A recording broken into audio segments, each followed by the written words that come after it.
Енешка, мен тренд «я хотя бы не». Давайте я начну. Я хотя бы не рыгаю за столом. Кемпір болғанда көрерміз. Мен хотя бы тал түске дейін ұйықтамаймын. 10-ға дейін ұйықтаймын ғой всего лишь.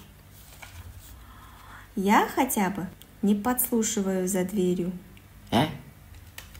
Мен хотя бы целый день үй жинап тамақ пісірмеймін.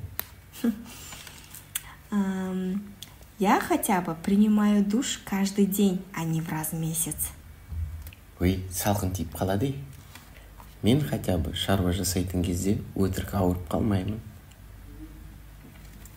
У меня хотя бы свои зубы, а не протез.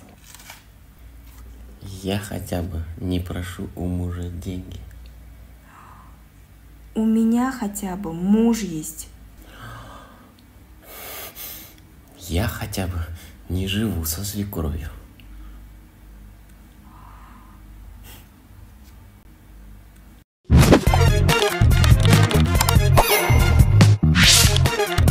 Амикош, Мидикош.